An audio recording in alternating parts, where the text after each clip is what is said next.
Orson Welles is an auteurist filmmaker whose repeated use of narcissistic associated imagery, especially shown through mirrors and reflections, demonstrate and serve as a clear connection to Welles's own narcissism, and nowhere is this displayed more evidently than in this 5-minute sequence from Citizen Kane. As displayed in the start of the sequence, Kane's second wife Susan leaves Kane, and Kane is seen standing in empty halls of Xanadu, a portrait of Kane's narcissistic self. Xanadu is the first reference to Kane's narcissism, as Kane built Xanadu in order to bolster the narcissistic view of himself. As seen, Kane's Xanadu is empty, without human contact, which is an example of the false self the narcissist often erects. As Orson Welles himself stated, the protagonist of my failure story must retreat from a democracy which his money fails to buy and his power fails to control. And the need to control is associated with narcissism. Since Kane, however, is no longer in control, he builds a monument to himself to further back up the statement as accordingly. Xanadu is the costliest monument a man has built to himself. In terms, Xanadu serves as an example of a narcissist's perception of his own grandiosity. In terms of Kane's narcissistic self, Susan leaving Kane is a further link to his narcissism, which is clearly demonstrated by Kane trashing Susan's room. Kane in his role is portrayed as narcissistic. This is because Citizen Kane in its entirety has often been considered a character study of the narcissistic personality. Kane in terms can be categorized under the psychoanalytical description of the id, as he follows his desires, irrespective of the hurt he may cause, proving as a further backup, narcissism is also associated with the id. As Orson Welles stated, Kane is a man who has money, and since he doesn't have to concern himself with making more, naturally wishes to use it for the exercise of power. As mentioned before, the need to control is associated with narcissism. Kane in terms seeks attention and admiration, which is a further link to narcissism.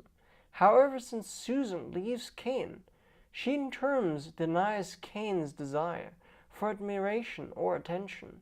Since Kane cannot have what he wants, he as a result falls into a narcissistic rage, which is a reaction to his feelings of helplessness because of his inability to control Susan or anyone else, therefore backing up the statement made.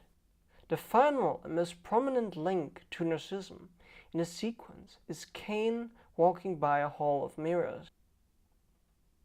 Even though this essay has proven that the scenes within the chosen sequence are a clear and prominent display of narcissism, the Hall of Mirrors is the ultimate proof of this claim. This is because the mirror is a link to narcissism. To further back up the statement, when considering the scene where Kane's closest friend states, "You don't care about anything except you. You just want to persuade people that you love them so much that they ought to love you back." And Kane's second wife states, "Love me? You want me to love you? Sure. I'm Charles Foster Kane. Whatever you want, just name it and it's yours. But you gotta love me." Kane, therefore, similar to Narcissus in Greek mythology, aspires an impossible love in others. Narcissus, the archetype of narcissism itself, is known to have been in love with his own reflection, hence associating narcissism to mirrors and reflections, and ultimately connecting the reflection of Kane to narcissism. This is because the mirror is a window to the interior self, and also a link to narcissism. Therefore, the sequence in its totality, especially through the Hall of Mirrors, ultimately portrays Kane's portrayal as a narcissistic personality whose friends and lovers dropped away, leaving him alone. As shown through the images on screen, in a castle filled with numberless artwork backing up the claim made.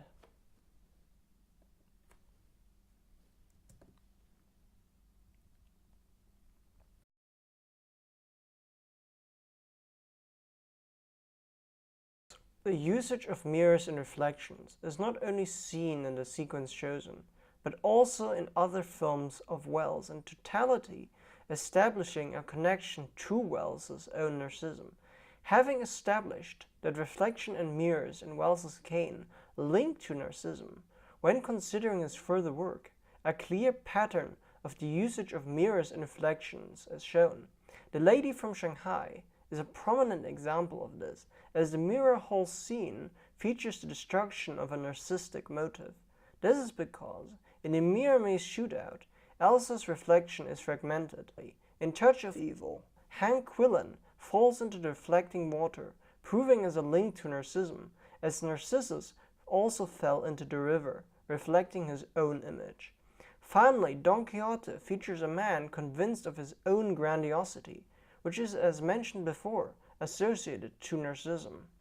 The theme of the reflected image and its link to narcissism in Wells's films links back to the biographical details of Wells, as he, according to the Hainan Film Institute, was known to be quite narcissistic. Further backing up this claim, Christopher Wells, the daughter of Orson Welles, stated in an interview, by accepting his selfishness. Selfishness in general is not associated with narcissism, even though narcissists, as a general rule, are very selfish. However, in the case of Wells, he suffered from multiple narcissistic inquiries.